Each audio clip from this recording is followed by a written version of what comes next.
Nyakubahwa Perezida wa Repubulika na Madame, Your Excellency, the representative of the diplomatic corps, babyeyi muhagarariye imiryango y'abarokotse Jenoside yakorewe Abatutsi Ibuka na Vega. Mwaramutseho, nitwa Shenge Sandra. Tubahaye ikaze hano ku rwibutso rwa Jenoside rwa Kigali, ahagiye gutangirira ibikorwa byo kwibuka Jenoside yakorewe Abatutsi ku nshuro ya 31. Turatangirana no gushyira indabo kumva no kunamira abazize Jenoside yakorewe Abatutsi. Hanyuma dukurikizeho gucana urumuri rutazima ruzamara iminsi 100 rwaka hano ku rwibutso. We welcome you to the Kigali Genocide Memorial, where you are joining millions of other Rwandans who are laying wreaths in countless memorials and graves throughout the country and abroad in remembrance of the lives lost. Reka nsabe military band kutuyobora muri iki gikorwa.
Nyakubahwa Perezida wa Repubulika na Madame, twabasaba kwigira imbere mu kunamira abazize Jenoside yakorewe Abatutsi.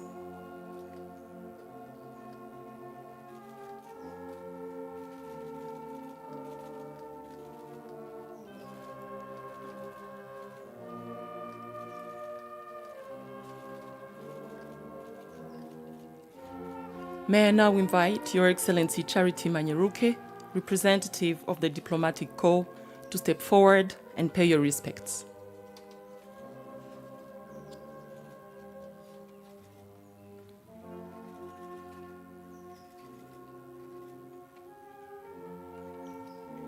Hakurikiyeho Perezida wa Ibuka Bwana Philbert Gakwenzire na Presidente w'umuryango wa Vega Madame Immaculée Kayitesi. Twabasaba kwigira imbere mu kunamira abazize Jenoside yakorewe Abatutsi.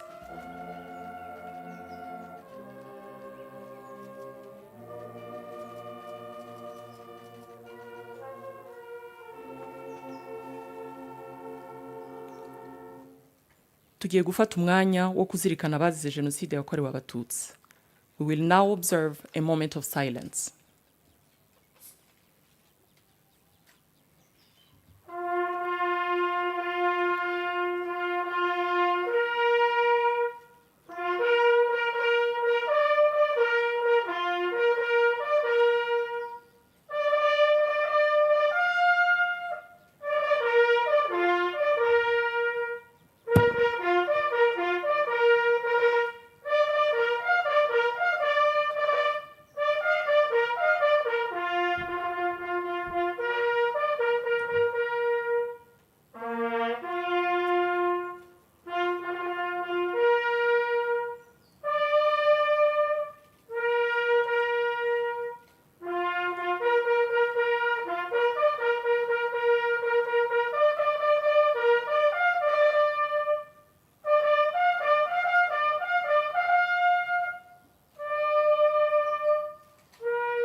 Murakoze kunamira abazize Jenoside yakorewe Abatutsi.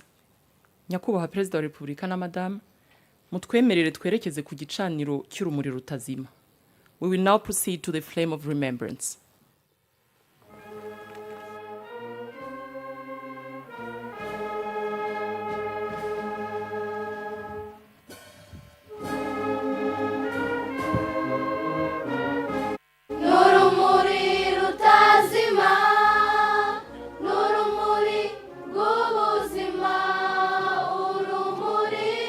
Rwanda, n'u Rwanda nawe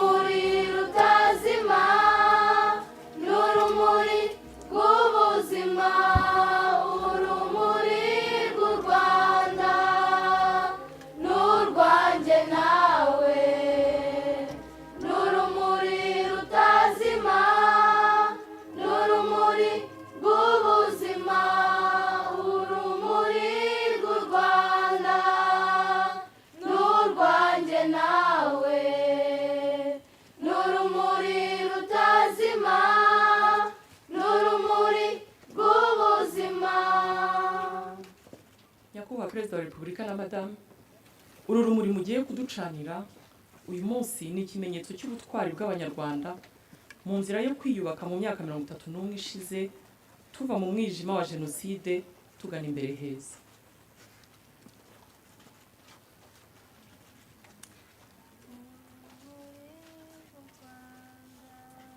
nyakubahwa perezida wa repubulika na madamu, mwakwigira imbere mukaducanira urumuri rutazima. Urumuri rutazima, urumuri rw'ubuzima. Uru ni urumuri, urumuri rwo kwibuka, urumuri rw'ubuzima. nyakubahwa perezida wa repubulika na madamu, uru rumuri muducaniye ruzamara iminsi 100 hano ku rwibutso. Gahunda z'igikorwa cy'uyu munsi zigiye gukomereza ahateganyijwe. Murakoze.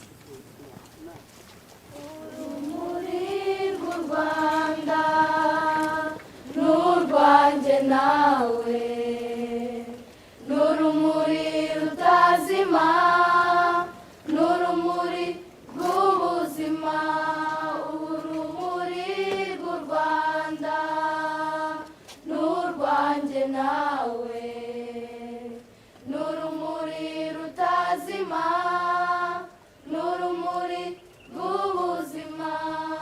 Urumuri rw'u Rwanda n'urwanjye nawe, n'urumuri rutazima, n'urumuri rw'ubuzima.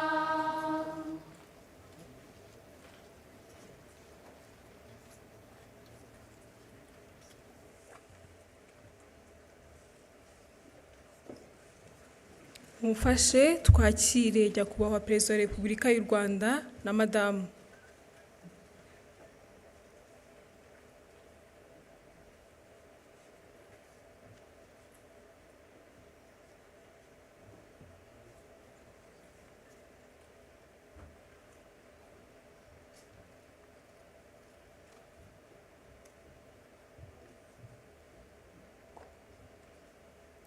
Murakoze, mushobora kwicara.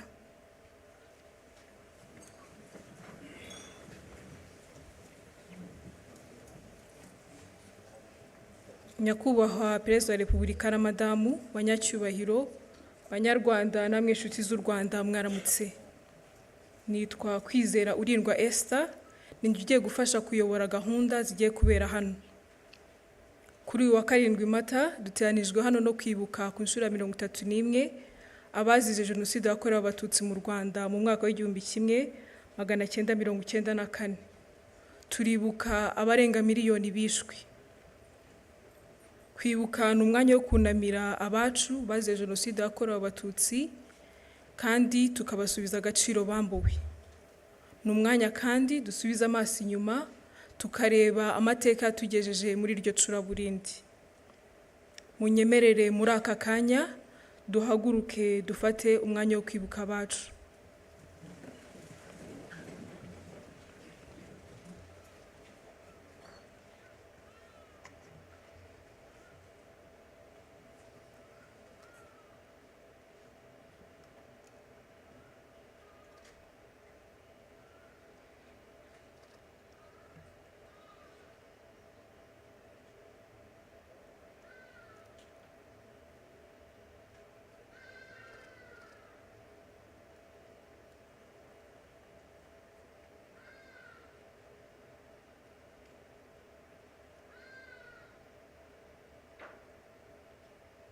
Murakoze.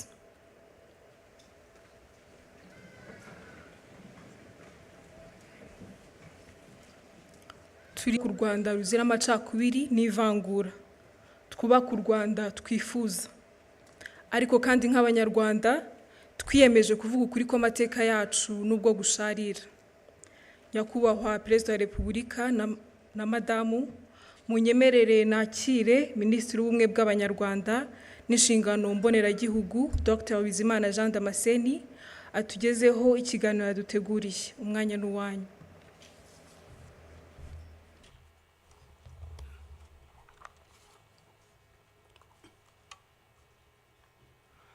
Nyakubahwa Perezida wa Repubulika, mbashimiye umwanya mumpaye w'ikiganiro k'uyu munsi wo kuzirikana Jenoside yakorewe Abatutsi ituruka ku bukoroni bwimitse irondabwoko ryatumye Jenoside itekerezwa, igakorwa, amahanga bireba. Isuzuma ry'amateka ngiye kunyuramo mu nshamake rirerekana ko nta gihugu na kimwe ku isi kimaze imyaka 109 gisenya ikindi nk'uko Ububiligi bubikorera u Rwanda kuva bwagikoloniza.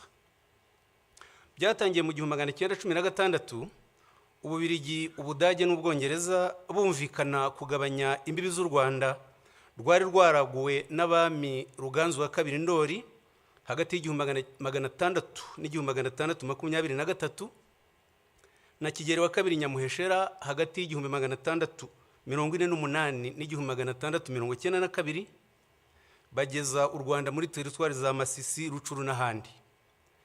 Hakurikiyeho amategeko akakaye harimo iryo kuwa 21 Werurwe 1917 ryashyizeho ibihano by'ikiboko, n'iryo kuwa 26 Nyakanga 1925 ryambuye u Rwanda ubusugire bwarwo, ndetse n'irindi ryo kuwa 11 Mutarama 1926 ryemeje ko u Rwanda ruzagengwa n'amategeko ya Kongo nayo yashyirwagaho n'Ububiligi.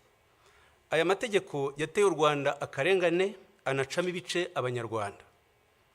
Mu mwaka w'1924 n'1946 Ububiligi bwagiranye amasezerano n'umuryango w'abibumbye yateganyaga kugeza u Rwanda ku ngingo 3 zikurikira. Iya mbere, ubwisanzure bwa politiki, ubukungu, imibereho myiza n'iterambere ry'uburezi, kwigenera ibikwiriye Abanyarwanda bakayobora igihugu cyabo ubwabo, kubahiriza uburenganzira bwa muntu nta vangura rishingiye ku bwoko, igitsina, ururimi cyangwa idini. Ntibyakozwe, ahubwo Ububiligi bwinjije irondabwoko mu Banyarwanda nk'iryari iwabo hagati y'Abafarama n'Abawalo.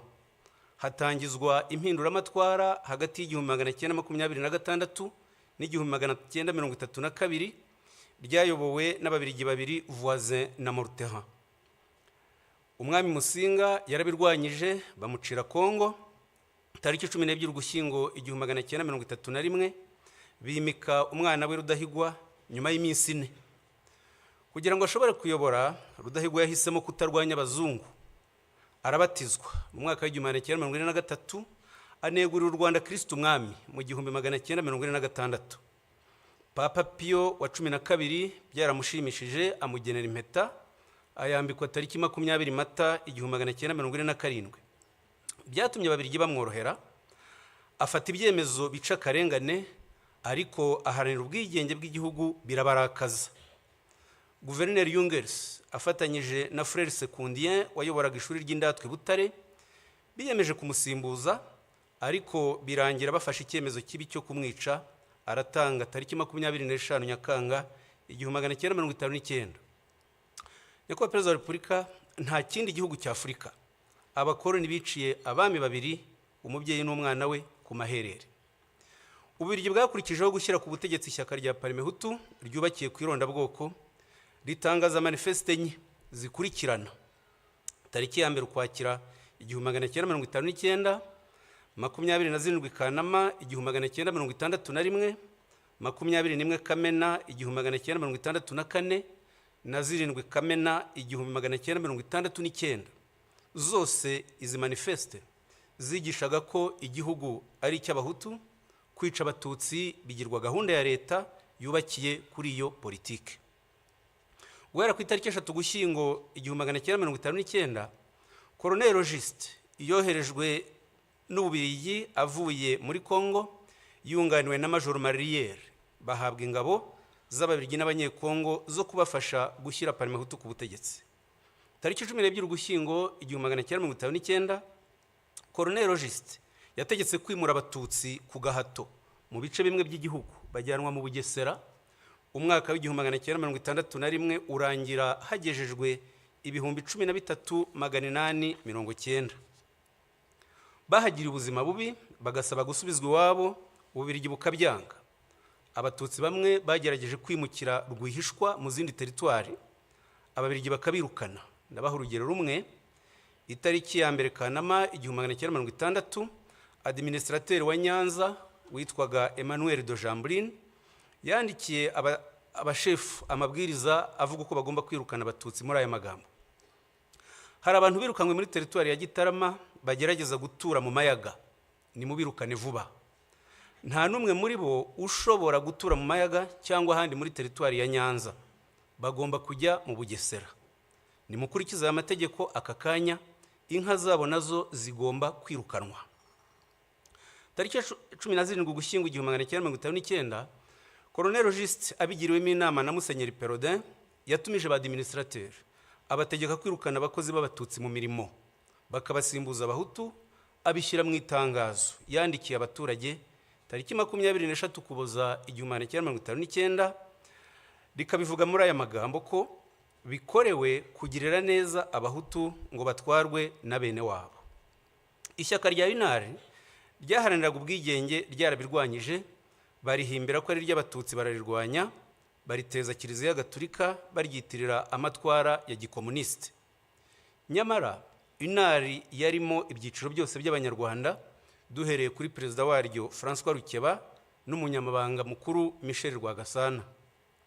Tariki 23 Kamena 1961, Ububiligi bwashyizeho itegeko ribi rifungura abantu 2,000 bakoze ubwicanyi hagati ya 59 na 61, rikavuga ko abazafungurwa ari abakoze ibyaha bikurikira bitatu byanditse gutya: kwica no gutwika abantu bagahira mu nzu, kwica umuntu buhoro buhoro cyangwa kumukomeretsa, gutegeka gusahura cyangwa kwica. Irondabwoko ryakomereje mu ishyirwaho ry'ingabo z'igihugu, bishingwa Colonel Van der Straten yemeranya na Colonel Juste uburyo bizagenda. Tariki 29 Nzeri 1960, inyandiko mvugo ikabivuga gutya: ingabo z'igihugu zizaba zigizwe n'abahutu gusa. Ntidushaka kwitwaza kutabogama cyangwa demokarasi ngo twinjizemo umututsi n'umwe. Abatutsi bazajya bashaka kwinjiramo tuzajya twemeza ko badashoboye. Nubwo iyi mikorere irimo akarengane, ntidushaka kuvanga ihene n'ishu ngo twinjize mu ngabo zacu abantu bazaduteza ibibazo. Iperereza ry'Ububiligi ryagize impungenge ku miterere y'izo ngabo, rirabyandika ku itariki 30 Mata 1961 muri aya magambo: mu Rwanda itoranwa ry'ingabo z'igihugu rikurikiza kwinjizamo abahutu bonyine. Iyo zigiye mu kazi zishyira imbere kuba ari abahutu kurusha inshingano za kinyamwuga zagombye kuranga umusirikare n'umupolisi. Turasanga bidakwiye kubashinga akazi k'umutekano. Byagezaho General witwa Document wayoboraga urwego rw'abofisiye b'Ububiligi abyandikira Minisitiri w'Ingabo tariki 27 Ugushyingo 1961 muri aya magambo ati: gutsimbarara kuri politike yo gushinga ingabo z'u Rwanda uburinzi n'umutekano imbere mu gihugu ni ugutera ikibazo cy'uko nizikora ubwicanyi Loni ishobora kuzita Jenoside, tuzahura n'ingorane zo gushinjwa ubufatanyacyaha. Muri Werurwe 1962, ingabo z'u Rwanda zatangiye ubwicanyi ibyumba, zica abatutsi barenga 2,000 barimo umuforomo wabavuraga Karaveri Ndejuru wiciwe Ngarama, byandikwa mu binyamakuru by'amahanga. Mu Kuboza 1963, ingabo z'u Rwanda ziyobowe n'abofisiye b'Ababiligi Dubois, Florquin, Turpin na France zisha abatutsi benshi mu gihugu barenga 35,000. Abadiplomate, abamisiyoneri, abakozi n'itangazamakuru mpuzamahanga n'abashakashatsi bahurije kwemeza ko ari Jenoside. Ingero nkeya: telegramu y'ambasaderi w'Ububiligi yo ku itariki 24 Ukuboza 1963 yabyanditse gutya ati: hari abantu benshi bafatwa bagafungwa mu buryo bunyuranyije n'amategeko. Ndabona aho ibintu biriho bigana ari iyicwa ry'abatutsi benshi. Ambasaderi w'Ubufaransa mu Rwanda Marc Barbe nawe yanditse indi telegramu tariki 4 Mutarama 1964 atanga icyegeranyo cy'abishwe muri aya magambo ati: muri Gikongoro abaturage b'abahutu biraye mu batutsi barabica batarobanuye. kugeza tariki 25 Ukuboza 1963 hamaze kwicwa abagera ku bihumbi 15. Tariki 31 Ukuboza 1963 Ambasaderi Barube yasobanuye uko ibikorwa by'ubwicanyi byakorwaga, abyandika atya: ati ubutegetsi bwatangije ibikorwa byo kwica. Habanje ubukangurambaga mu nzego z'ubutegetsi, ba prefe rimwe na rimwe baherekejwe n'umuministre woherejwe na leta, bagakorana inama n'ababurugumestre bakabaha amabwiriza yo kwikiza umwanzi. Ubwicanyi bwatangijwe ku munsi mukuru wa Noheli muri 1963, ariyo mpamvu ababurokotse babuhaye izina rya Noheli y'amaraso. Ububirigi bwarikanze busohora itangazo tariki 7 Gashyantare 1964 rivuga ibi bikurikira: dukurikije ibirego bishinjwa guverinoma y'u Rwanda, igihe kirageze tubinyujije muri ambasade yacu hatangwa amabwiriza ku bakozi b'Ababirigi bari mu Rwanda y'uburyo bagomba kwitwara mu bikorwa bihabera byo gutsemba Abatutsi. Ubwicanyi bwafashe intera mpuzamahanga, tugomba kurinda Ububirigi kuzashinjwa uruhare muri iyi Jenoside. Twari muri 1963. Tariki ya 1 Nyakanga 1962 Ububirigi bwatanze ingirwa bwigenge, hajyaho itegeko nshinga tariki 24 Ugushyingo 1962 ryemeza ko igihugu ari icy'Abahutu. Hakurikiyeho amategeko n'amabwiriza bikumira Abatutsi mu mashuri no mu mirimo, bigeraho tariki 17 Mutarama 1967 Minisitiri w'Ububanyi n'Amahanga abiherewemo amabwiriza na Perezida Kayibanda, Minisitiri Lazaro Mpakaniye yandikira za ambasade n'imiryango mpuzamahanga yakoreraga mu Rwanda ababuza guha akazi Abatutsi. Habyarimana afashe ubutegetsi yashyizeho itegeko nshinga tariki 20 Ukuboza 1978 ryanditswe n'Umubirigi Philippe Regency wari umujyanama we, rishimangira umurongo wo gukumira Abatutsi mu nzego zose. Mu Kwakira 1982 Ubugande bwirukanye impunzi z'Abanyarwanda zigeze mu Rwanda, u Rwanda narwo ruzisubiza Ubugande. Ako karengane nyuzemo mu ncamake katumye FPR ivuka, itangiza urugamba rwo kubohora igihugu mu Kwakira 1990. Ububirigi, Ubufaransa na Kongo bohereje ingabo zirwanya FPR.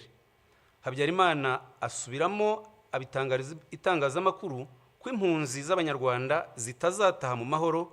Arabivuga ku itariki ya 2 n'iya 4 Ukwakira muri aya magambo ati: aho kubaha agace k'ubutaka bwacu uko kangana kose, tuzemera turwane kugera ku wa nyuma.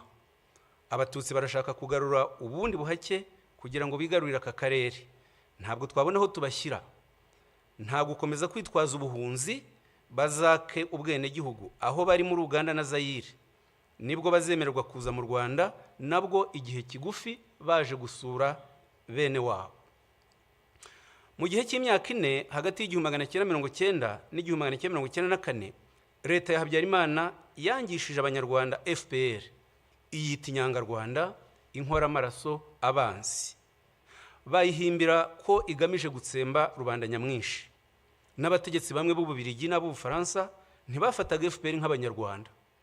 Tariki 3 Gashyantare 1991 Amiral Langsade wari umugaba mukuru w'ingabo z'Ubufaransa akaba n'umujyanama wa Perezida Mitterrand yamwandikiye inyandiko avuga ko FPR igizwe n'Abagande b'Abatutsi.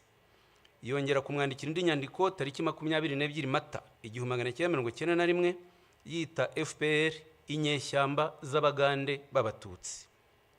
Iyi myumvire ni nayo yitirirwa M23 muri iki gihe, kwima rero itsinda ry'abantu uburenganzira bwo kuba iwabo bazizwe ubwoko bwabo n'icyaha kigize Jenoside. Ubufaransa bwarabishyigikiye ndetse bufatanya n'Ububirigi. Ububirigi butanga imbaraga za politike ku buryo ishyaka rya IDC ryashyigikiye MRND no mu bwicanyi yakoraga. Ku matariki ya 17 na 18 Mutarama 1991 IDC yakiriye intumwa za MRND ziyobowe n'umujyanama wayo wa Perezida Habyarimana Enoch Ruhigira, zakirwa na Minisitiri w'Intebe Wilfried Martens, umuyobozi ushinzwe politike muri IDC Alain de Brouwer, yarabimushimiye mu ibaruwa yo ku itariki 28 Mutarama 1991, anandikira Minisitiri w'Ububanyi n'Amahanga Mark Eiskens amusaba gufatanya bakarwanya FPR Inkotanyi. MRND yashyizeho abahuzabikorwa b'iyi gahunda, Karwera Mutwe Speransia na Ferdinand Nahimana muzi wabaye ruharwa mu itegurwa rya Jenoside no mu buyobozi bwa RTRM.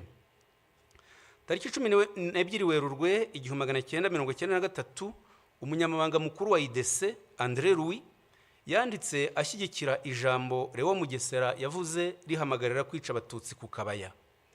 Tariki 21 Mutarama 1993, André Louis yagiye mu Bufaransa kubonana n'abayobozi b'ishyaka rya Perezida Mitterrand, bumvikana gushyigikira MRND mu buryo bwose.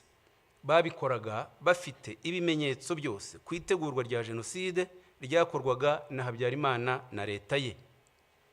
Hagati y'itariki 19 Mutarama na 11 Werurwe 1994, Lieutenant Nice wari ushinzwe iperereza mu ngabo z'Ububiligi za Minuar yanditse raporo 29 agaragaza itegurwa rya Jenoside ntibyabujije Ububiligi tariki 2 Gashyantare 1994 kwirukana umwamikazi Rosalia Gicanda wivurizagayo, arataha yicwa tariki 20 Mata 1994.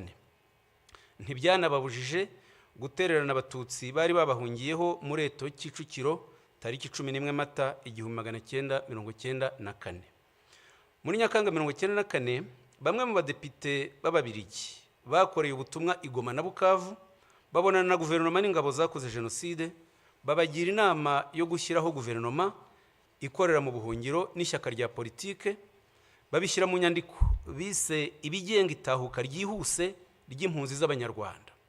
Iyi nyandiko yatangajwe tariki 20 Ukwakira 1994, ikaba ariyo ikomokaho FDLR y'iki gihe ikomeje ubwicanyi mu karere ku bufatanye na leta ya Kongo n'ingabo zayo. Nyamara guhera mu mwaka w'2000, umuryango w'abibumbye wafatiye FDLR ibyemezo birenga 40 bitegeka ibihugu kuyirandura burundu. Ni nayo MONUSCO yahawe inshingano yo kuyirandura, ariko ntibikora, nk'uko Minuar Yunamir muri 1993 na 1994 itabujije Jenoside mu Rwanda. Umuryango w'ibihugu by'i Burayi nawe wafashe ibyemezo byo kurandura FDLR, nk'icyo ku itariki 10 Mutarama 2008 n'itariki 8 Ukuboza 2010. N'umuryango wa Afurika yunze ubumwe wafashe ibyemezo nk'ibi, nk'icyo ku itariki 10 Mutarama 2005 mu nama y'abakuru b'ibihugu yateraniye i Libreville muri Gabon.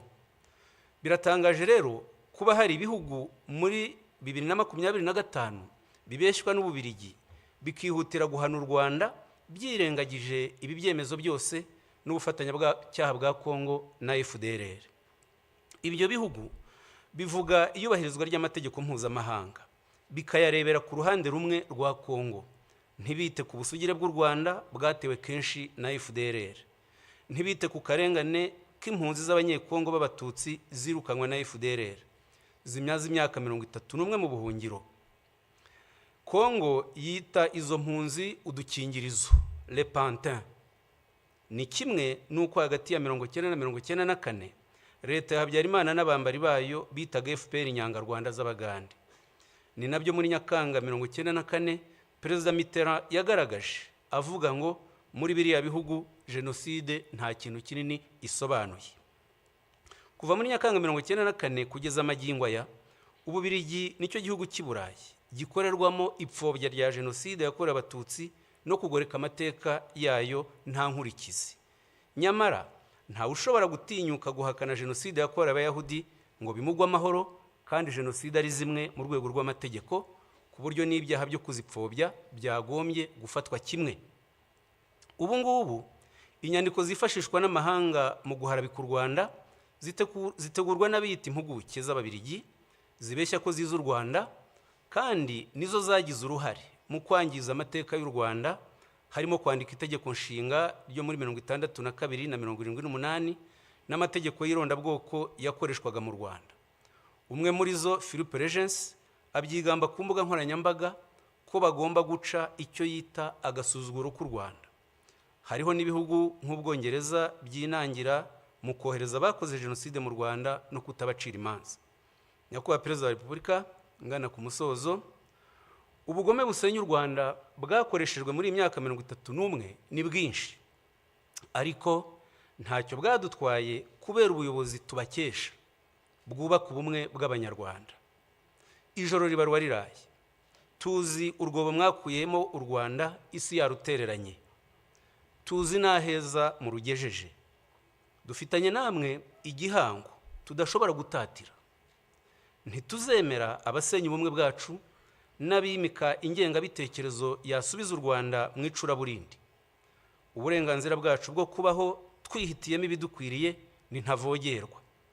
Ababikerensa ntibaduheho, babyumve batureke. Ndabashimiye Nyakubahwa Perezida wa Repubulika.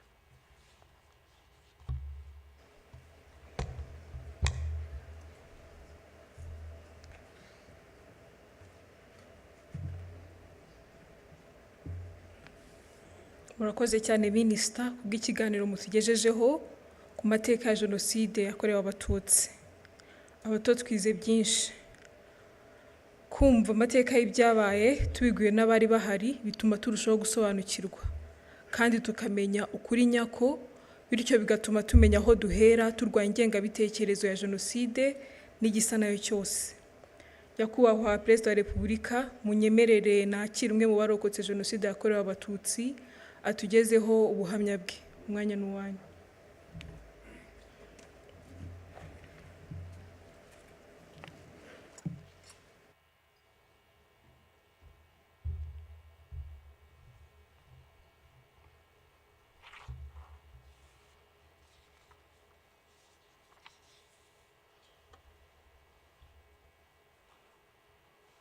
Nyakubahwa Perezida wa Repubulika na Madamu,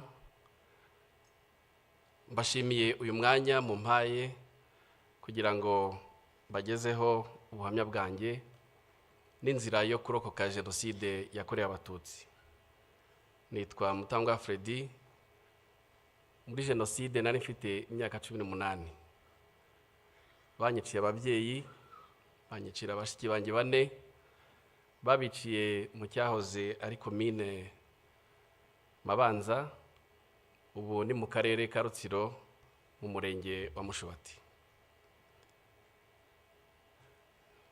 Munyemerere ntangire ubuhamya bwanjye ku mateka y'ababyeyi banjye. Muri 1973 ubutegetsi bwari buriho bwishe Abatutsi.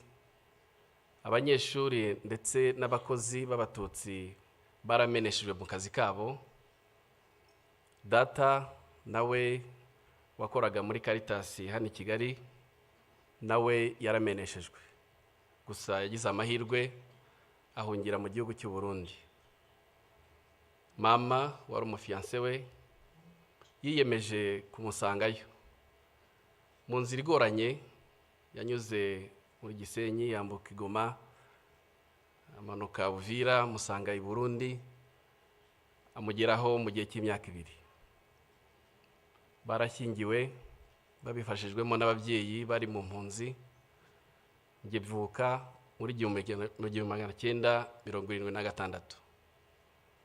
Gusa data na mama ntabwo bagize amahirwe yo kubana igihe kirekire, kuko mu gihe gito mvutse data yakoze accident iranamuhitana. Yasize mama twite umwana w'umukobwa ariwe mushiki wanjye, tukaba kubw'amahirwe twararokokanye Jenoside yakorewe Abatutsi muri 1994. Ubuhunzi bwaramugoye, ndavuga mama yiyemeza kugaruka mu Rwanda akaruhira iwabo.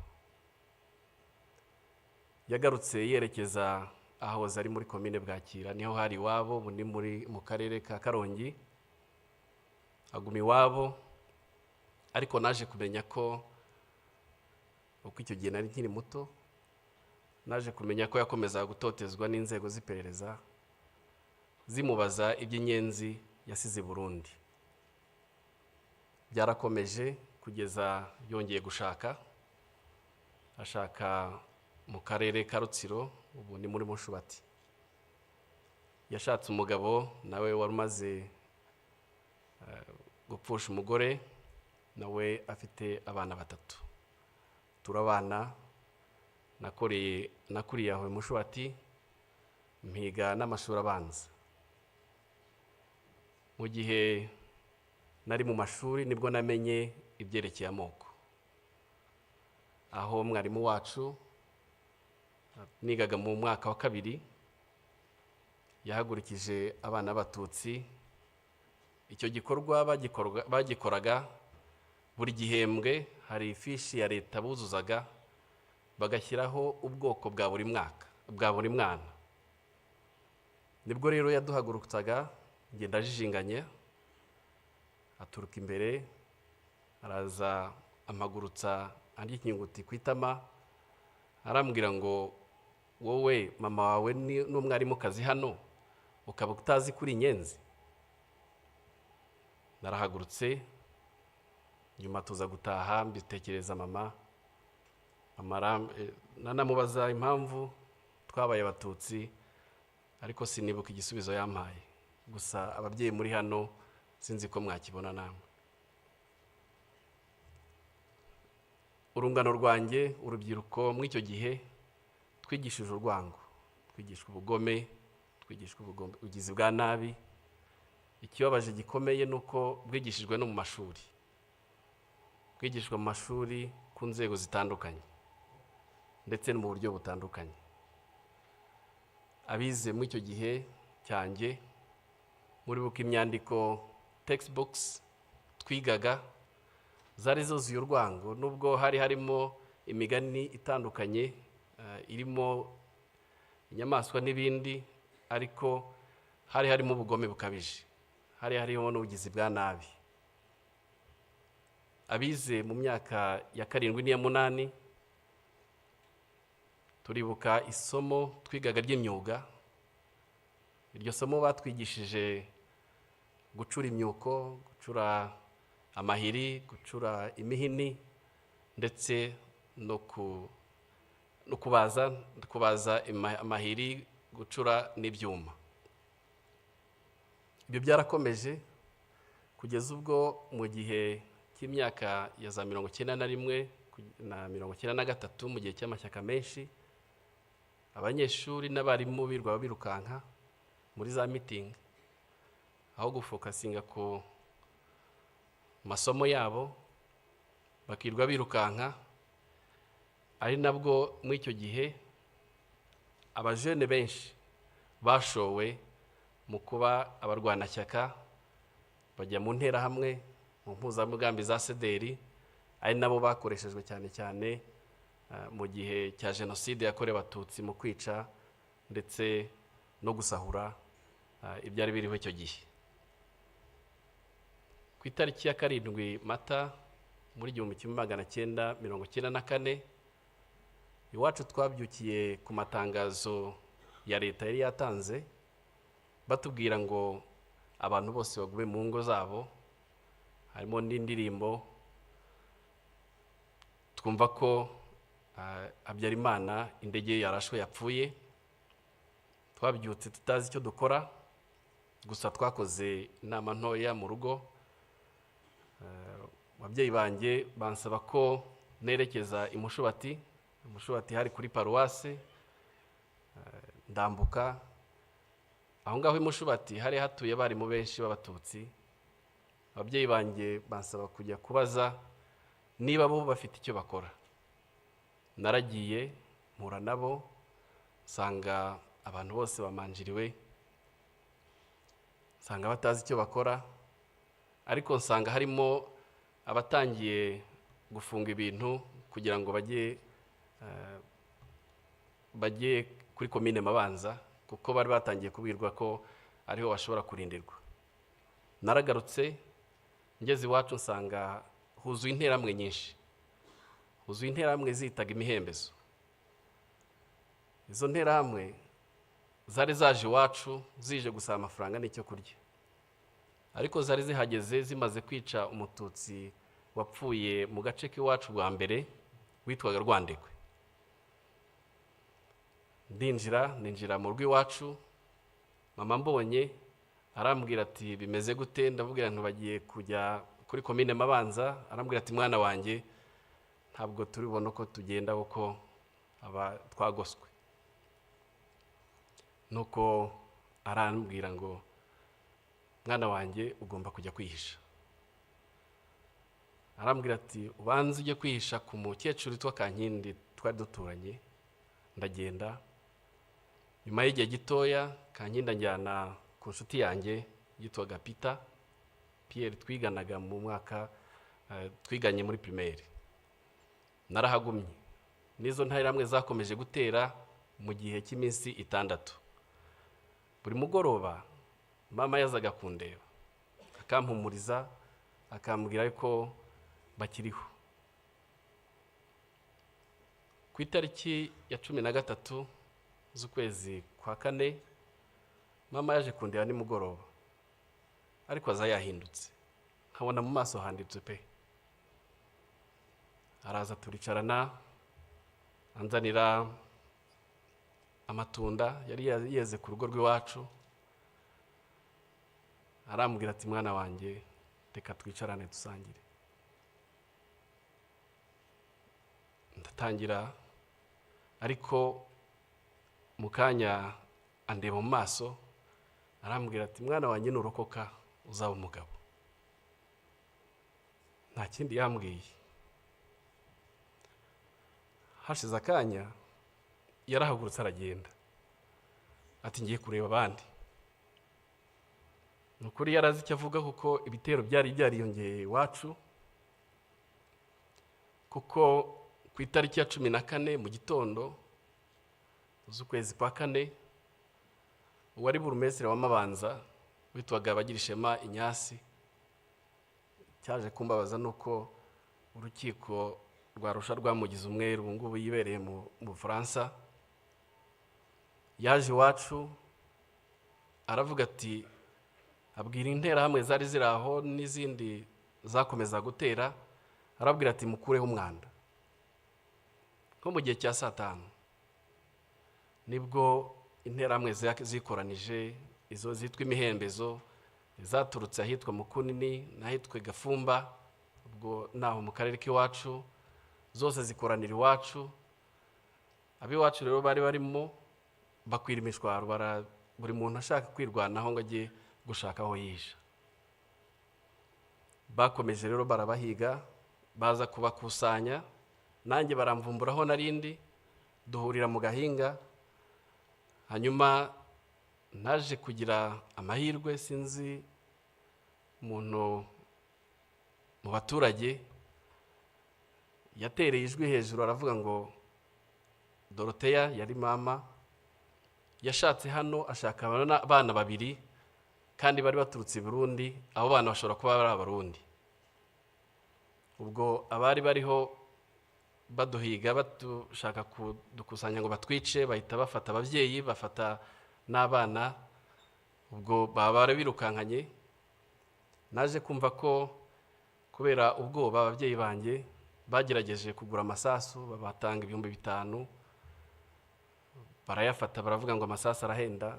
Babicishije amahiri, babicisha n'imihoro, babajugunya mu miringoti yarera aho hafi. Bashiki banjye bo babataye mu cyobo kinini cy'umugabo wari umupasiteri witwa Gasenge, nawe bamwishe muri Jenoside. Babatarimo ari bazima, ariko babanje kubakomeretsa. Hanyuma noneho bakabarundaho babajugunyaho amabuye kugeza igihe bapfuye. Njye rero na mushiki wanjye muri iryo joro twafashe icyemezo cyo guhunga aho ngaho, twerekeza ahitwa ku rutare rwa Ndaba. Wenda abajya muri bira bice murahazi. Aho twerekeje hari mama wacu wakurikiraga mama, akaba yarashatse umugabo utarahigwaga. Twarahageze, atubonye aratwakira, arabwira ati mwinjire mu nzu, ariko dusanga nawe afite umutwaro ukomeye wo kurinda umugore we, ariko yaratugumanye. ibitero byakomeje kumutera avuga ngo noneho hari inyenzi zajiwe. Ndibuka nk'ibitero bibiri byarazaga akabiha amafaranga bagasubirayo, aho bigeze harananirwa aratubwira ati mugerageze mwigendere. Ariko yaduhaye indangamuntu ye. Kera mu ndangamuntu bandikagamo abana, yari afitemo abana babiri, uwitwaga Ruberi n'uwitwaga Kwibishaka. Aratubwira ngo bana banjye mugende kuri bariyeri nibabaza muzabwire ko iyo ndangamuntu ari ya so, harimo ubwoko bw'abahutu. Noneho icyo gihe nibwo nahinduye izina, nitwa Ruberi na mushiki wanjye yitwa Kwibishaka. Hari aho byadukundiraga kuri bariyeri bakatwemera tugatambuka, ariko hari n'ahandi byatugoraga bavuga ko ari amayeri y'inkotanyi. Twarakomeje, inzira yatubereye ndende kuva Mushubati, inzira twayirangirije ikaduha ahahoze ari muri Gikongoro. Twarabahaye tubana mu mpunzi, tubana n'impunzi zari ziturutse i Kigali, tubana n'impunzi zari ziturutse i Gitarama, ndetse n'abanyeshuri bigaga ku ishuri rya Yave ryari hariya ikaduha. Abo banyeshuri abenshi bakoze Jenoside yahabereye, kuko twebwe twasanze bararangije nko mu Kiliziya n'ahandi, kuko abanyeshuri baturutse Ibyumba bari bafite ubugome budasanzwe, ariko twarabanye. Twagumye aho ngaho kuko hari no muri zone turquoise. Muri zone turquoise rero, aho inkotanyi zahagaritse Jenoside hirya no hino mu duce, muri zone turquoise bakomeze barica. Induru zakomeza kuvuga, bavumburaga abantu buri munsi, abari babahishe, batangira no kwica abahutu bari bahishe abatutsi. Icyo gihe byarakomeje kugeza aho nageze nko muri bigeze nko mu kwa karindwi hagati, ntabwo twari tuzi ko inkotanyi zahagaritse Jenoside, twari twihebye. Hanyuma nahavuye hari umwana w'iwacu w'Imushubati wigaga aho ngaho, ngo yaraje gutwara ibintu bye, tuba turakubitanye, ahamagara izina ryanjye nyaryo rya Freddy. Mbona impunzi zose zitangiye kundeba, ariko kubera ko bari bazi ko nitwa Ruberi, mbona bitangiye kunkomerana. Nibwo ku mugoroba nafashe icyemezo, kuko twari tuzi ko inyuma wambutse uruzi rwa Mbirurume hari inkotanyi. Nafashe umwanya muri iryo joro ndagenda, bwagiye gucya nambutse uruzi. Nambuka uruzi izuba ritangiye kuza, mbona abantu hakurya, ngenda mbasanga, kumbe bari inkotanyi. Bagezeho mpumagira, nasanze ari abantu b'abasore babiri, abahungu b'abasore. Barambwira ngo uravaho ukajya he? Ndabwira nti mvuye mu mpunzi. Batekerereza uko byagenze nuko ntahageze. Ijambo rya mbere rimpumuriza naryumvise uwo munsi. Barambwiye ngo ubu ntugipfuye. Ati sugiye he? Ndumva ngiye i Kigali. Ese hari umuntu hazi? Nti ntawe. Noneho barambwira ati mu kanya hari imodoka ya Croix Rouge iri bunyure hano, turayigutegera.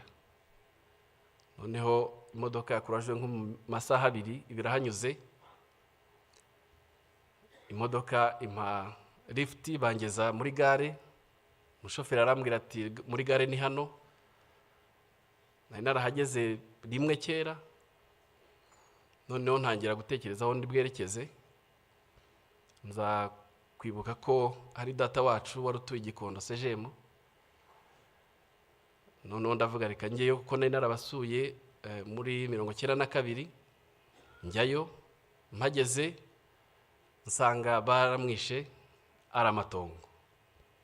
Ko bwari bwije ndara mwayo matongo. aho rero niho numvise ntekereza ijambo umusirikare w'inkotanyi ambwiye, ntekereza aho ndaye mu matongo, aho niho natangiye gutekereza ku buzima. Ikindi gihe numva ntaratekerezaga, ntekereza numva mfite agahinda kenshi, ngatekereza ab'iwacu, ariko noneho icyamvunaga kurushaho ni mushiki wanjye nari nsize mu mpunzi. Ntiyanamenye nuko nagiye. Igitangaje kandi n'ayo mateka ntiturayaganira, sindamenya icyo we yatekerezaga, nta nubwo yamenye uko byangendekeye ngeze i Kigali. Hanyuma bukeye nza kuza ngaruka muri gare, ndongera ndambuka mva seje munza hano muri gare hano i Kigali. Ngira amahirwe akomeye, mpura n'umuntu wari umushumba w'ahantu hafi y'iwacu, yari yaraje i Kigali, arambwira, arampobera, turahoberana, ntiwararokotse? Nti nararokotse. Arambwira ati hari abahungu b'imushubati, ngwino nkwereka ahantu nabo barokotse, ngwino nkwereka aho bari. Ndagenda ndarayo, turahoberana, turishima. Noneho ningiye wabwiye amateka y'iwabo, kuko ngewe Jenoside yabaye ariho ndi, kuko bari baraje i Kigali batazi uko bagenze. Ese runaka yarapfuye, ese runaka yarapfuye, ngenda mbabwira, mbatekerereza, kuko nari nzi ko uko byagenze. Hanyuma rero naje kugira amahirwe, mpura na data wacu wari warahungiye i Burundi, ahungutse arancumbikira, ubuzima butangira gutyo.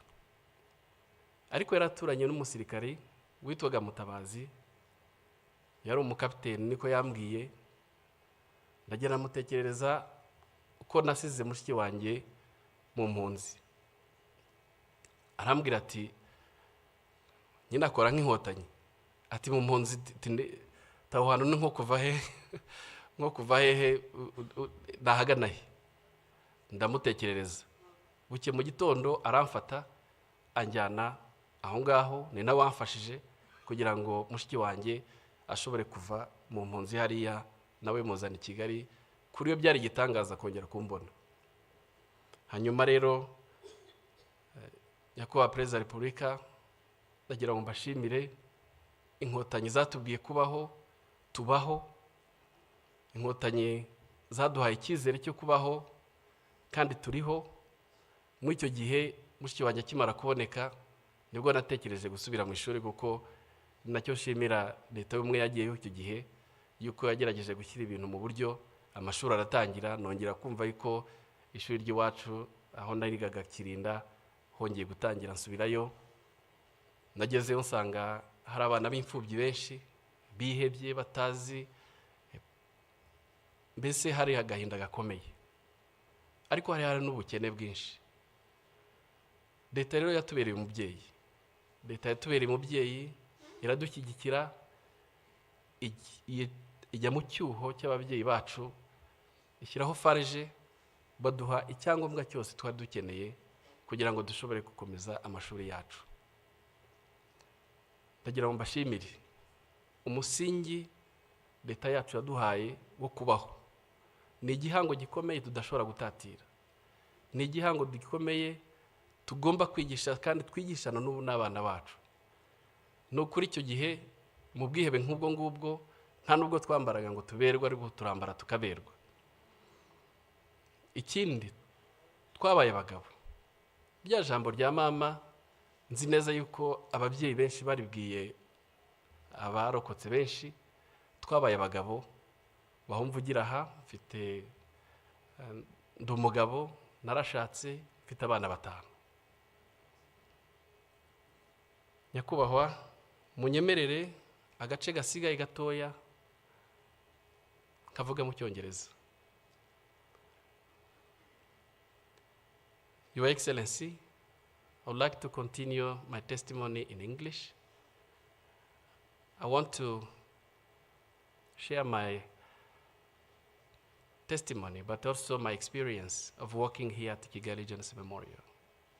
And I want to share with you what this memorial means for me. This memorial has been more than a workplace. It's my home. It's a home for me. Working here has transformed me deeply. Trying to learn and understand my history, the history of my country, explain the root cause of genocide and Tutsi, trying to share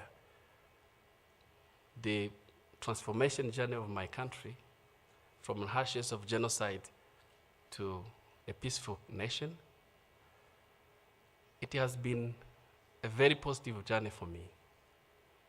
But this memorial has a huge meaning for the international visitors that I receive all day, every day. This memorial provides an historical clarity. They come here to learn and they bear witnesses. They go back transformed. They're transformed by what they see and what they hear. They take these stories, our stories, the stories of genocide, the stories of reconstruction, across the borders and through generations. I want to extend my profound gratitude to the government of Rwanda for establishing the memorials around the country. It's a such act of humanity. While the perpetrators, they left their victims unburied, no respect, no dignity.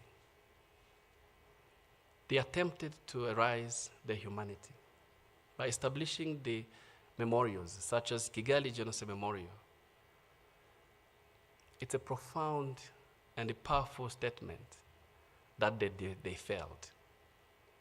The memorials here, the memorial here at Kigali Genocide Memorial, it's a place of healing for my fellow survivors, by myself as well. To conclude, through our pain, we find a purpose of life. Through commemorations and remembrance, a date like this, Your Excellency, you'll never miss for the last 31 years. Through your message, comforting message, and a powerful and profound message, Your Excellency, we find our strengths. This is what means memorization for humanity. Acknowledging the past, the dark past of our history, but also affirming our commitment to light. Murakoze cyane kunyumva. Murakoze mwese kuntega amatwi. Dukomeze twibuke kandi twiyubaka. Murakoze.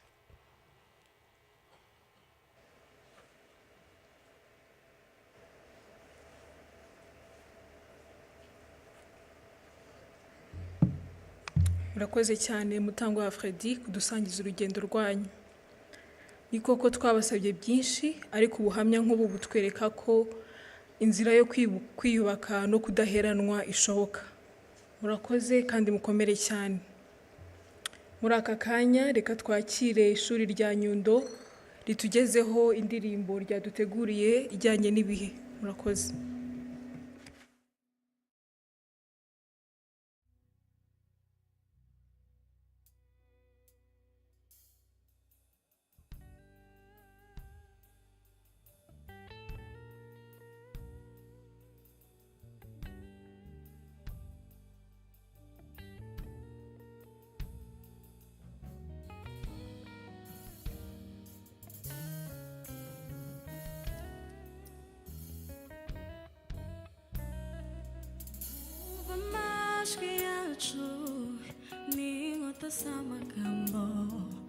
Jenoside yakorewe Abatutsi 1994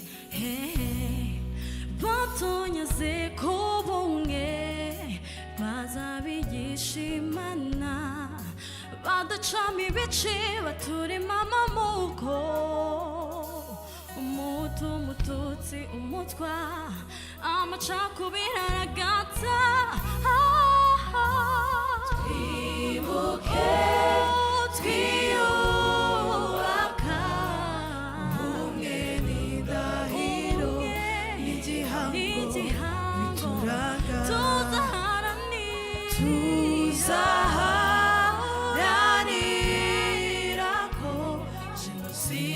yakorewe abatutsi itazongera ukundi.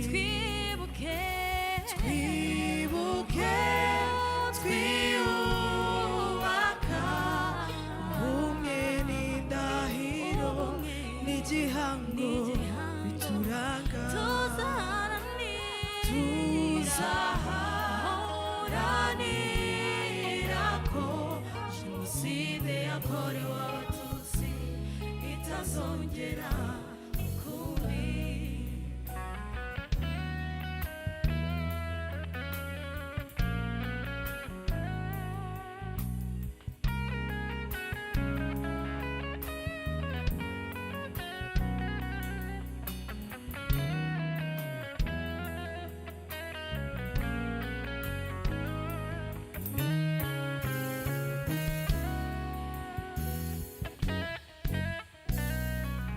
Bana b'u Rwanda, ibyo twagezeho tubisigasire.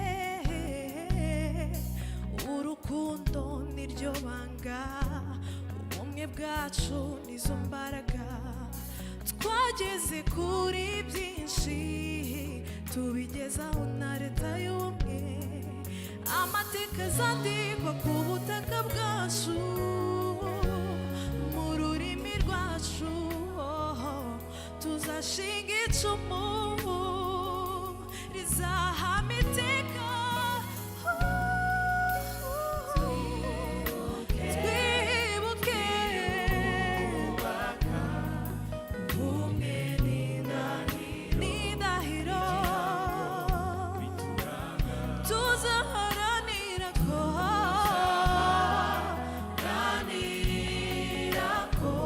Jenoside yakorewe abatutsi itazongera ukundi. Twibuke twiyubaka, ubumwe n'indahiro n'igihango bituranga.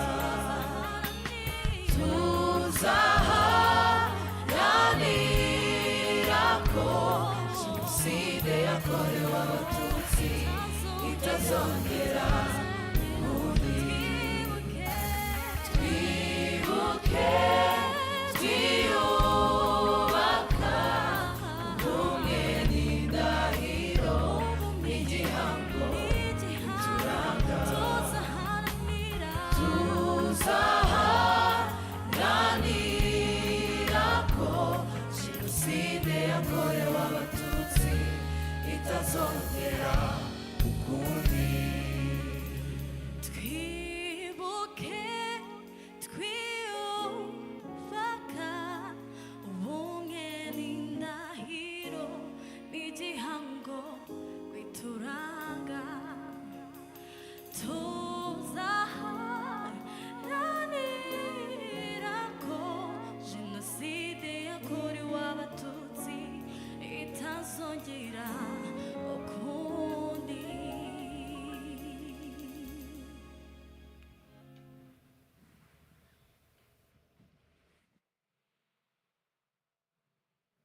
Abaririmbyi barakoze cyane.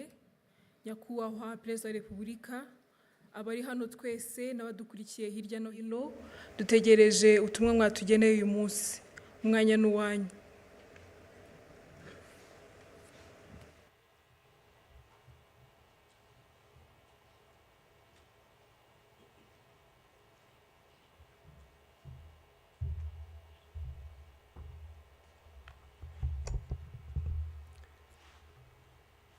Mwiriwe neza mwese.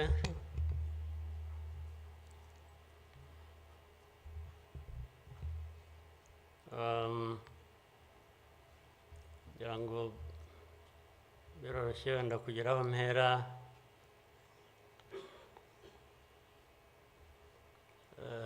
Ndahera ku mateka Bizimana yatubwiye.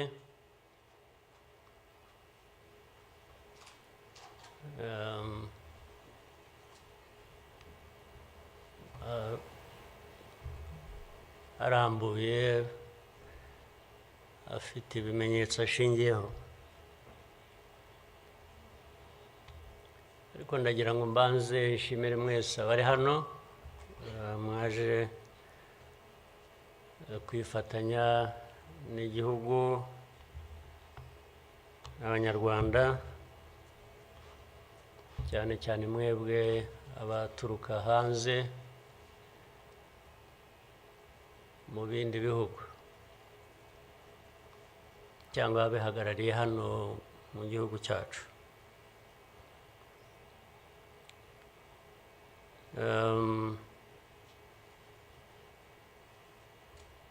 Ndabashimira kuko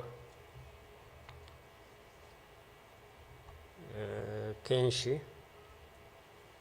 ko dusigaye tubibona ko bisigaye biri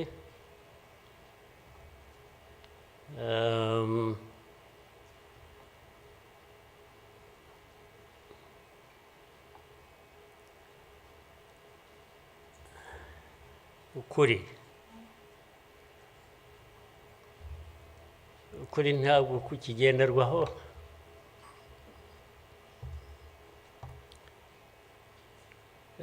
ni nacyo gituma,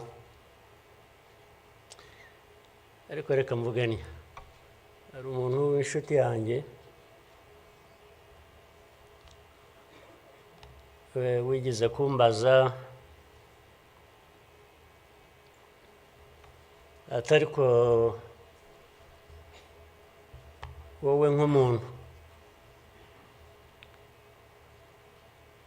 ubaho ute ugahuza bimwe, ndaza kubivuga mu rurimi rw'amahanga, arambaza tubaho ute ugahuza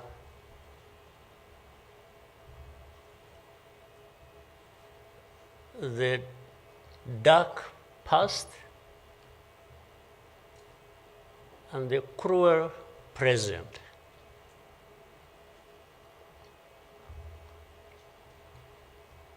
But how do you manage that?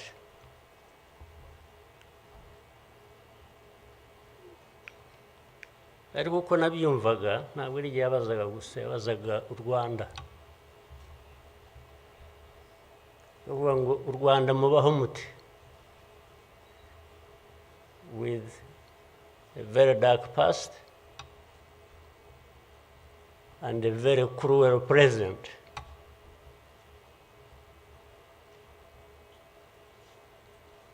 Icyo namushubije nuko from the beginning we were under any illusion that the two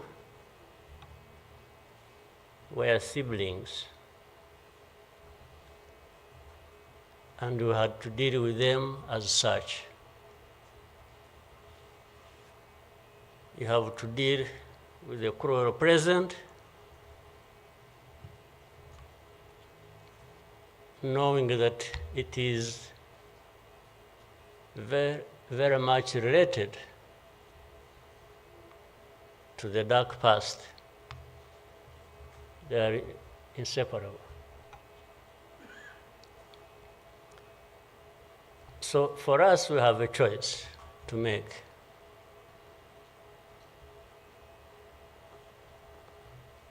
You are either crushed in between and you stop existing,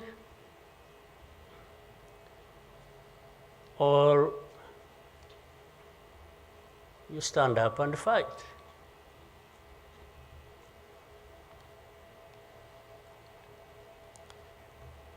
When people are saying in the testimony that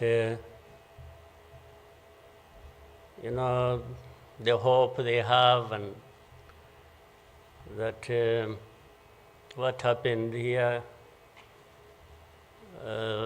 30-something years ago will never happen again.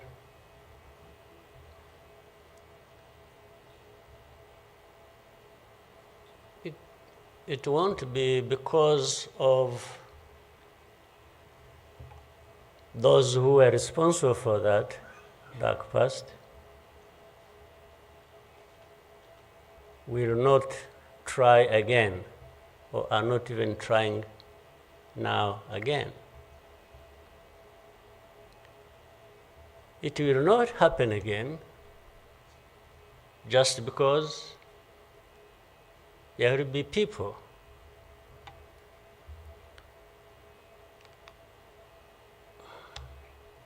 who will stand up and fight.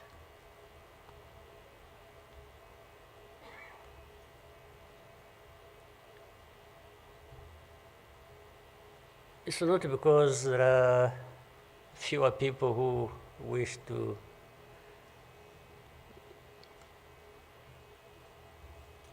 perish or who would have wished us all to disappear, this country to disappear.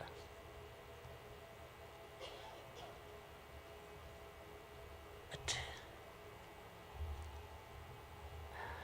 how can people accept that? How can people not stand up and fight? Because anyway, well, there is a risk you may die when you stand up to fight. But if you don't, it's a sure thing you're going to die.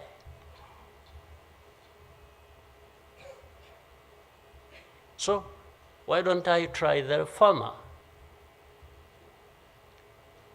Why don't I try to stand up and fight with the chance that you might survive and live on your life as you want it, instead of giving up and you let people treat you as if for you to live, it's a favor that they are going to do for you. Why?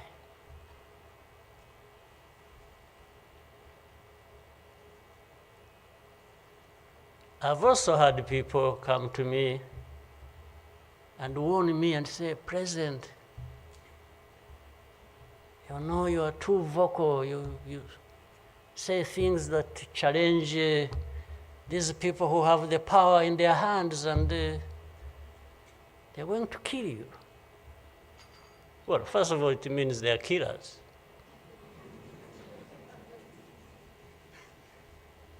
But my answer to them is, you know what? If I were to be there to just accept these things to happen,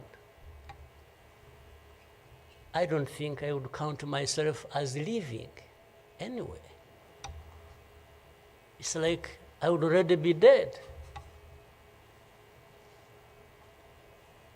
To live a life of lies, of pretense,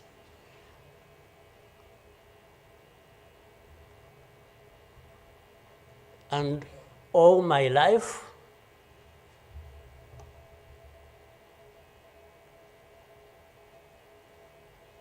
to somebody else, I would be dead anyway. So why don't I die fighting?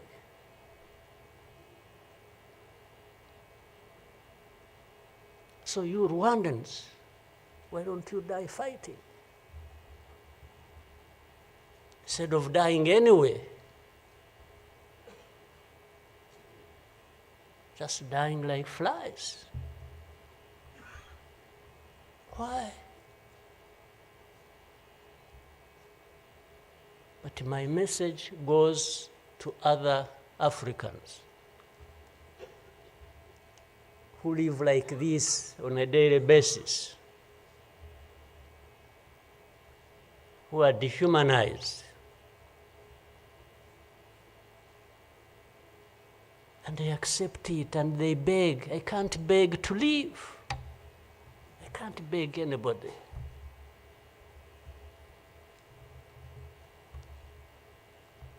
We will fight. If I lose, I lose. But there is a chance. There is a chance, a significant chance, that if you stand up and fight, you will live. And you will have lived a dignified life that you deserve, that anybody else deserves. So these people who are there to the UN, they are there to these Western capitals, they are everywhere, they are just saying, Rwanda. This small country, this Rwanda. I mean, you see, when you are talking about Rwanda and ganging up together against Rwanda, you think it's some country that is, I don't know. Then when I remember the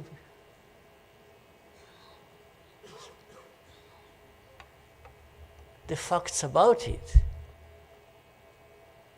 I just imagine the world has gone amok.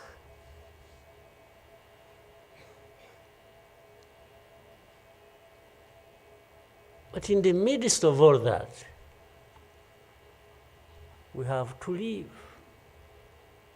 We have to live our lives, we have to fight for that, we have to live the way we want. And I tell anybody to his face to go to hell.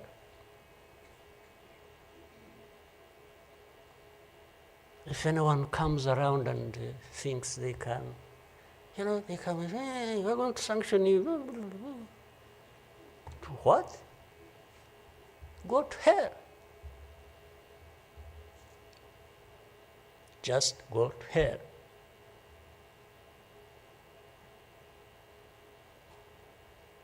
You have your own issues to deal with.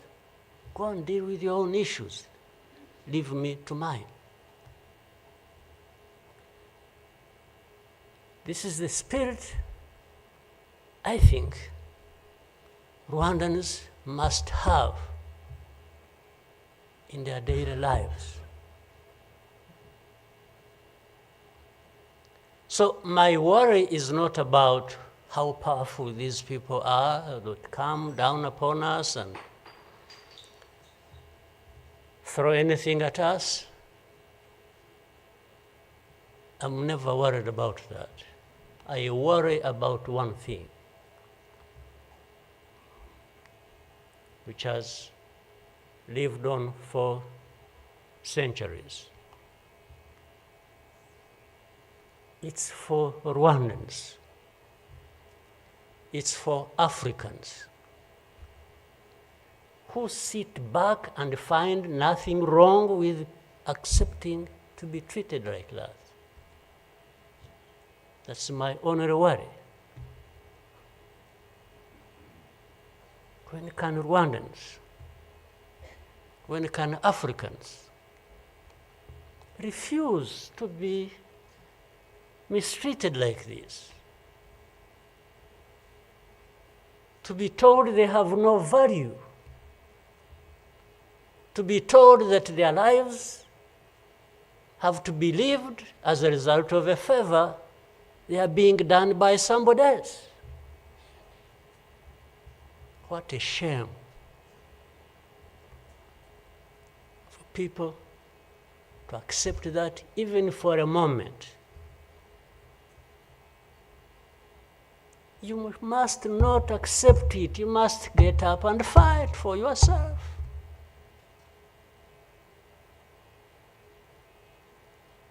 And then you have fools leading countries and being used as puppets.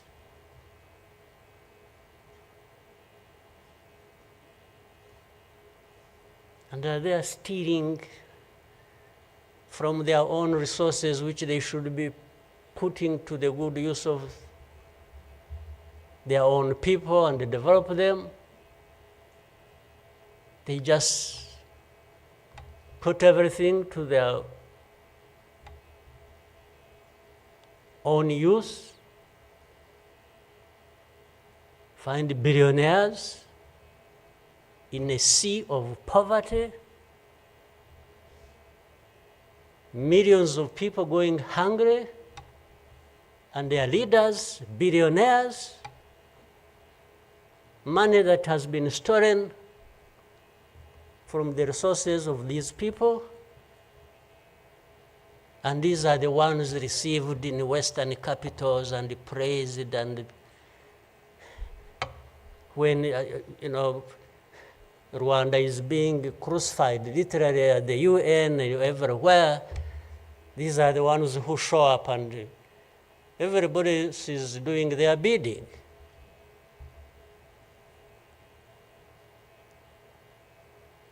They don't talk. These ones don't even say a thing. There is somebody to say it for them.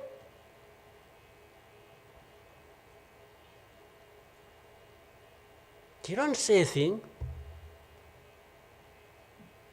Even in meetings where solutions are being thought about and crafted and so on, they are absent because somebody else is there. They are addressed there. When their name comes up, they say, no. You see, I see it on a daily basis. Somebody has agents, orders them, pays them to go everywhere preaching hate speech, killing people in broad daylight,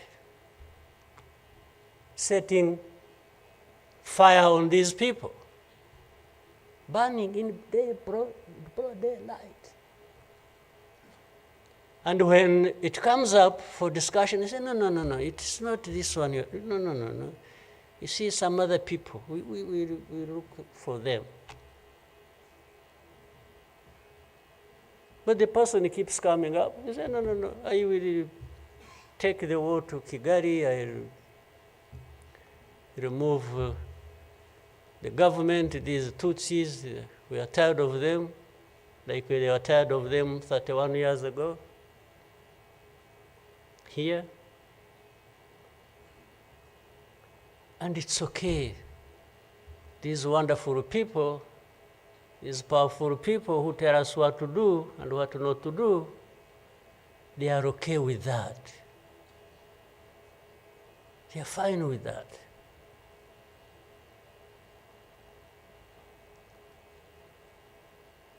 And they expect us to accept it also ourselves.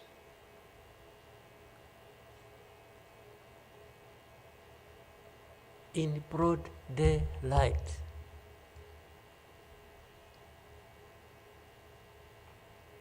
Hate speech, killings of people for their identity, uprooting them from their homes, and most of them are refugees here in this country.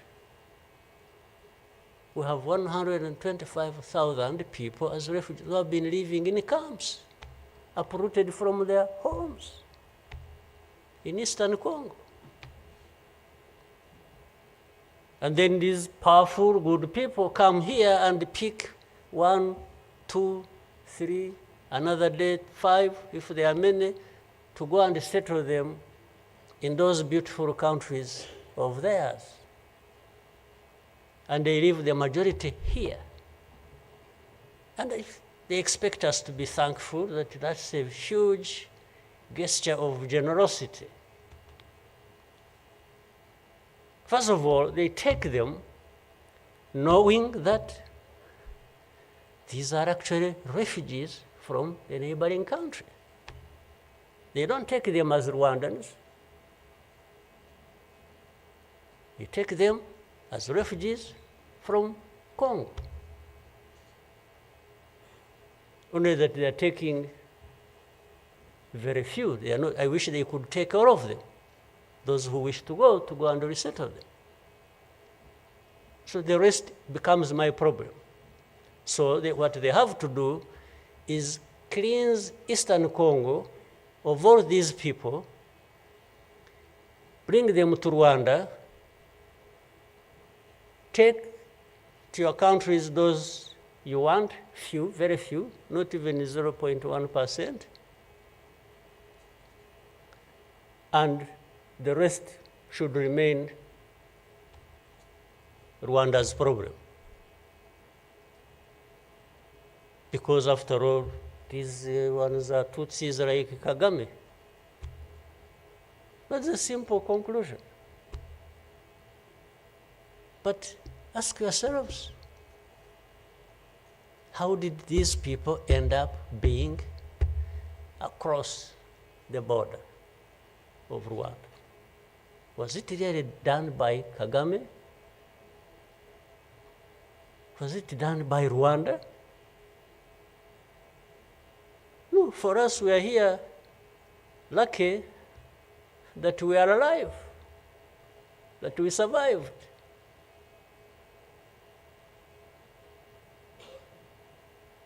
So,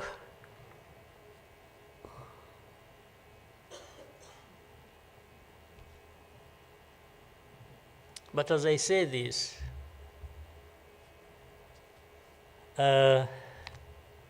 even for my sanity and the country's sanity, we have sometimes to just try to do things differently. Meaning, if you want to be helpful, if you want us to be partners, we are happy to play our part, and you can be sure you will find a reliable partner in us,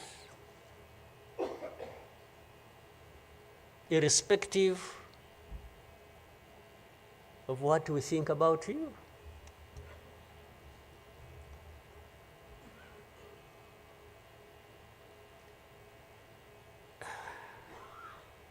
You know, this whole thing you see every day, you know, you have heard of groups, what is it? Group of experts. You have heard of that thing? These are people who go around, experts who are supposed to know better our situation than ourselves. Can you imagine? And the ones who lead those groups are the very people connected with this history I'm talking about, or that Bizimana was talking about. Can you imagine the cynicism?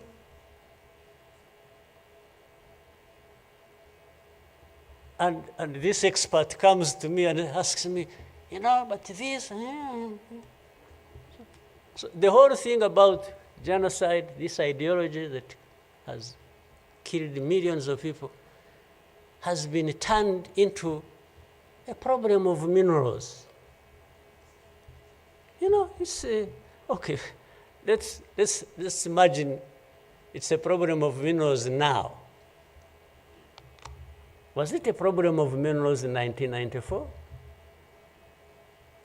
Which minerals were we fighting for here? Just imagine. Which minerals?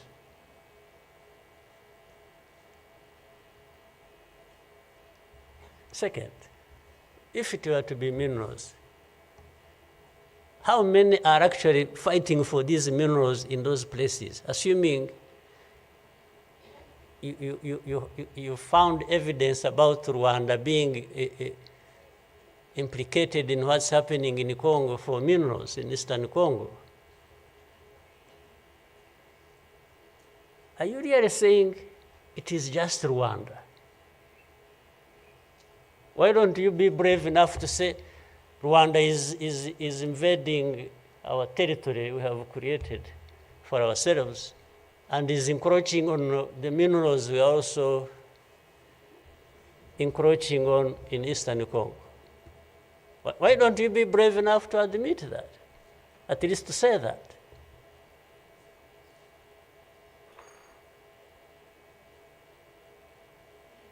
Minerals? If what is the allegations, if these allegations were true, you know what? Rwanda would be as rich as you are, those who make the accusations. We would not be needing your money at all. Which you give us nothing and you come and beat us up for for everything. I mean, yeah, that is the world between the dark past and the cruel present.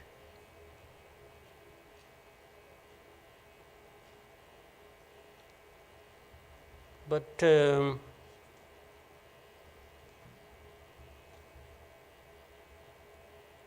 what didn't kill us and finish us 21 years ago has hardened us, has prepared us for the bad things that will always come anytime these people want and wish. Honestly, I want to assure you,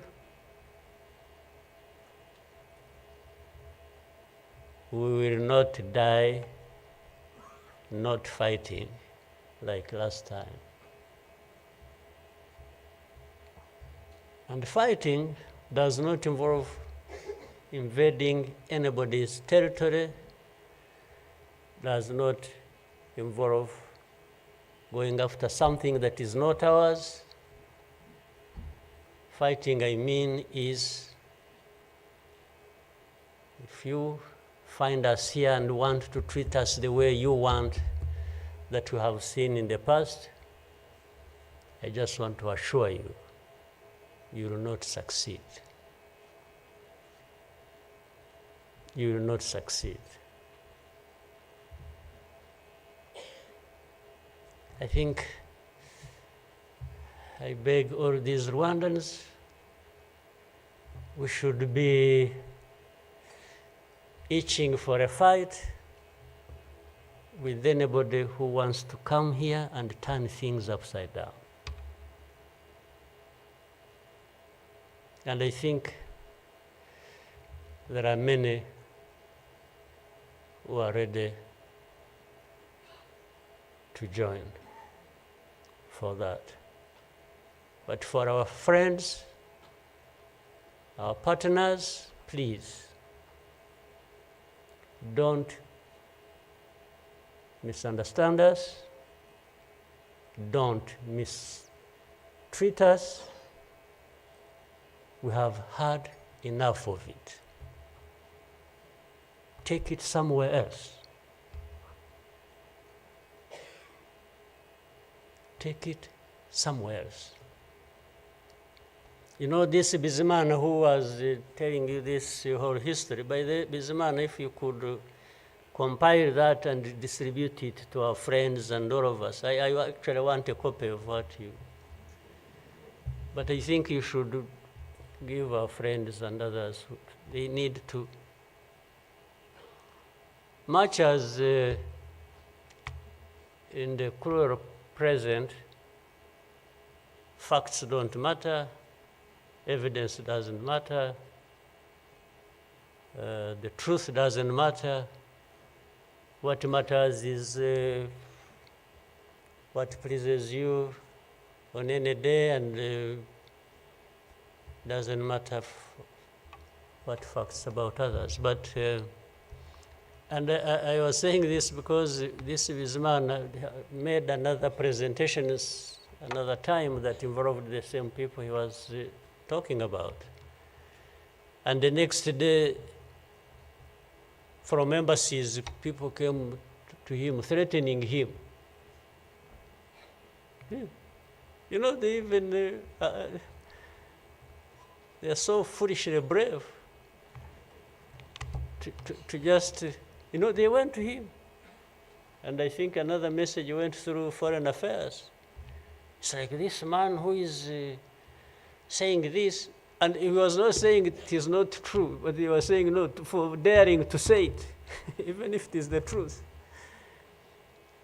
Yes, they threatened him, and they even started threatening he will not get a visa to travel anymore to some places, face to face, like that. Somebody from the embassy threatening our minister. Of course, I can't blame them that, given this history we have had, that from the embassy they even think they are above the minister. Yeah. He just come and say, you dare say this. He wasn't saying, this is contrary to the truth or evidence we have. Why did you present lies? No. He was just saying, whether lies or truth, you shouldn't have said it. That is the cruel present we live in, but we must confront it. And we will. We shall. No question about it. I've also told people that anyway, for us, we are in a sort of not bad position because the worst has already happened to us. I don't think anything worse will happen, ever. So those who are scared, fearful of anything, I just want to console you in some way, if you may, that actually the worst has already passed. When we lost the people during that time, the young man was giving a testimony about. Do you think anything like that would ever happen again? I don't think so. So why would we be scared of anything? The worst. The hurricane came and we took cover and things, and it has passed. And we rebuilt. We rebuilt our strength of all kinds. I don't think there is any other hurricane that will come and sweep across the country, destroying everything. I don't think so. So, and this day always reminds us of some of the things that I ignored and facts that remember the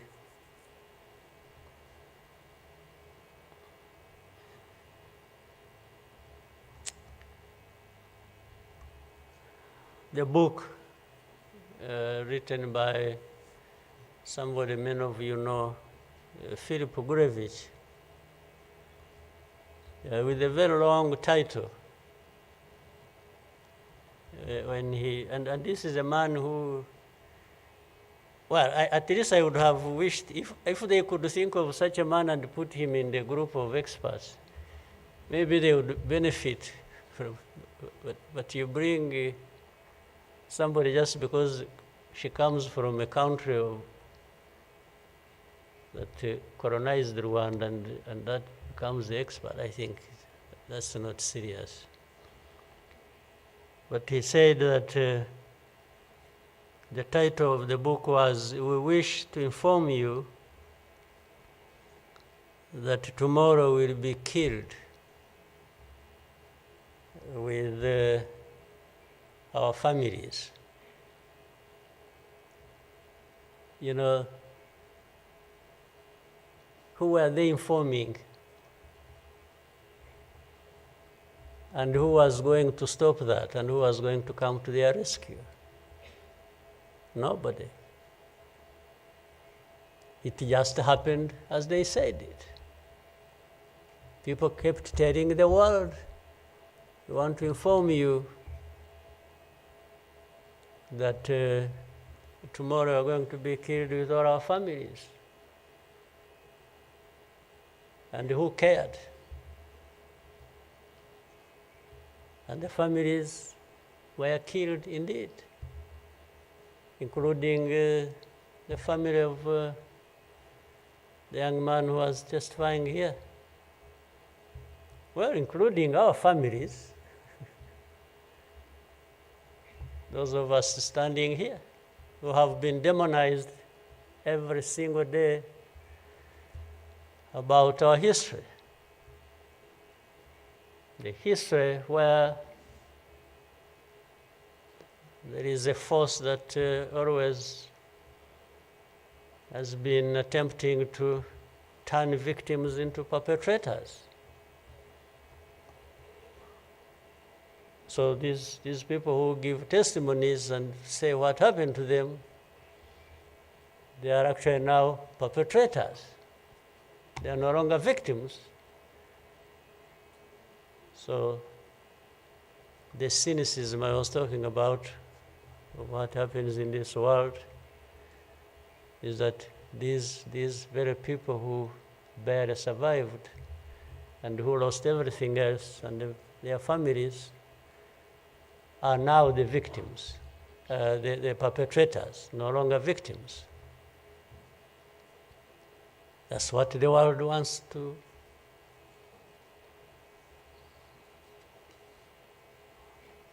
create about us. I think I should, even for, again, the sake of our sanity, maybe we'll always, during the war times, to keep my own balance, there used to be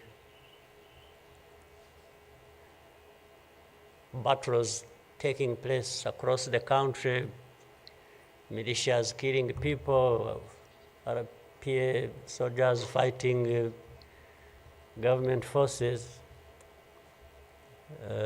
Sometimes in our movements, one of the commanders would come to me and say, "President, you come and see what has happened here." I went there once and saw a mass grave that they had just dug with caterpillars, and I think they had put in over 2,000 people. And from that lot, we found 12 people are still breathing. And we got them out. I was told the other day of the 12, I think they lived for some time, and then now they are remaining 7 out of 12. I kept following the story. 7 are still alive. I think 5 died of... But from that moment,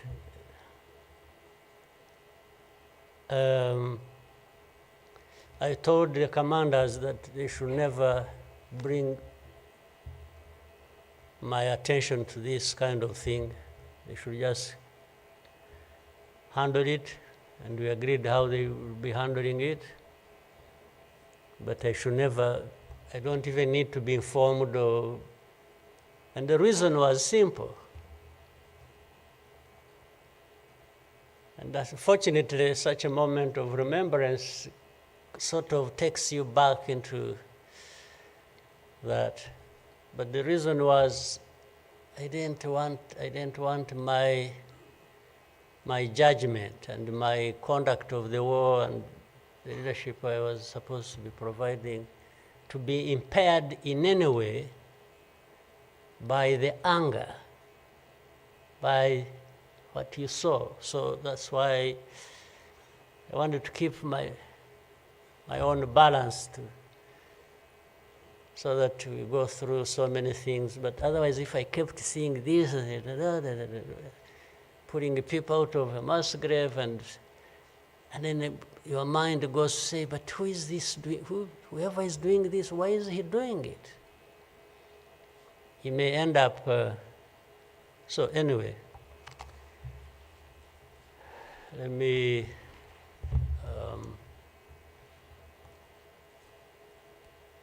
end here. There will always be another day, another year to commemorate our lost people. But for Rwandans, I beg you,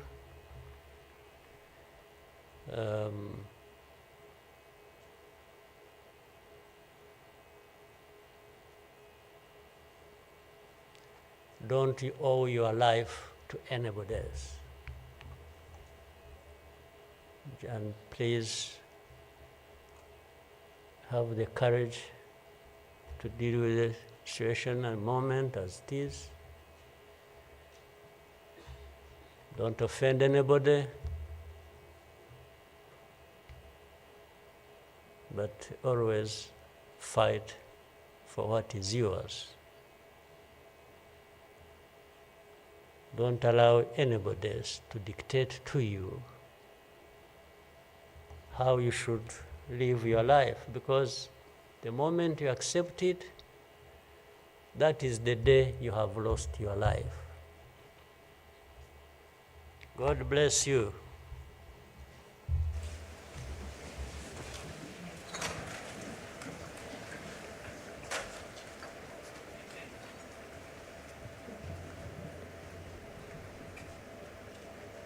Murakoze nyakubahwa Perezida wa Repubulika kubwo ubutumwa mutugejejeho.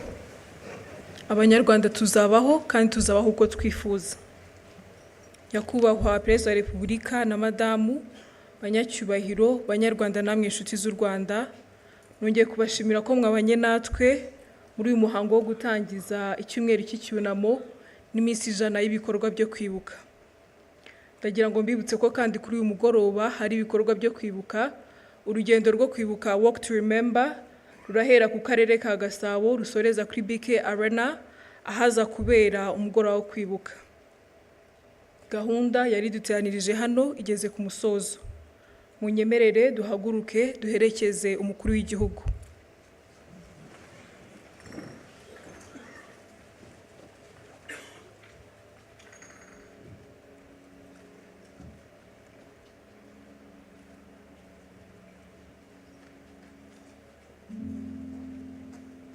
Munyemerere kandi tube tugumye mu byicaro byacu umwanya mutoya. Twibuke twiyubaka kandi dukomere.